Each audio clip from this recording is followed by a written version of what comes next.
In 1973, under a soft golden sunset, a young woman hums a gentle tune. Her small house is cozy, filled with the aroma of a home-cooked meal. She sets the table for two, a loving smile gracing her lips. Her handsome husband, dashing in his army uniform, walks up behind her and wraps his arms around her waist. He kisses her gently. "I'll be back before dinner," he whispers, his voice full of warmth. "I promise."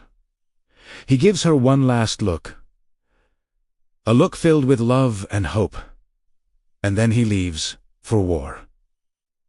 He never returns. The calendar on the wall becomes a silent witness to the passing of time. The pages flip, one by one. 1973 turns into 1980. The 80s fade into the 90s. The new millennium arrives, and still the years march on. 2000 becomes 2025.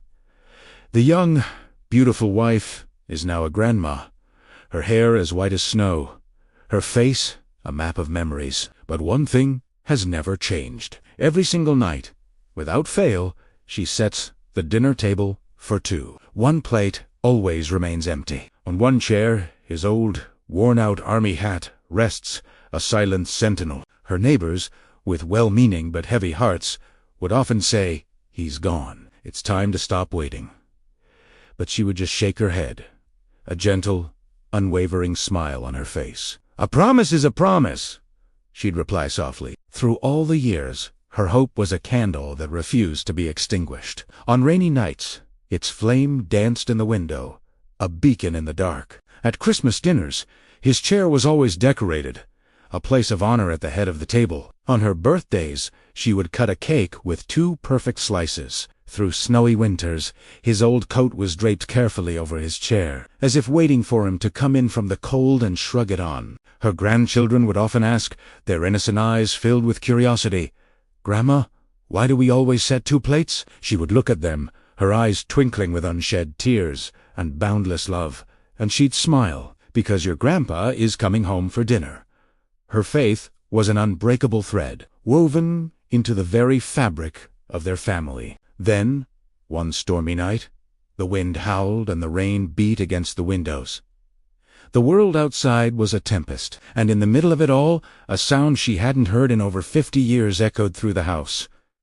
The doorbell. Her heart skipped a beat. Slowly, her old hands trembling, she made her way to the door and opened it. Tere, Iguash, an old soldier, his hair now gray, his face weathered by time and hardship. Tears streamed down his cheeks as he looked at the woman he had never stopped loving. "Sorry I'm late for dinner," he said, his voice raspy with emotion. The plate in her hands slipped, shattering on the floor, but she didn't notice. With a cry that held 52 years of longing, she ran into his arms. They clung to each other in the doorway, the falling rain mingling with their tears, washing away the years of separation.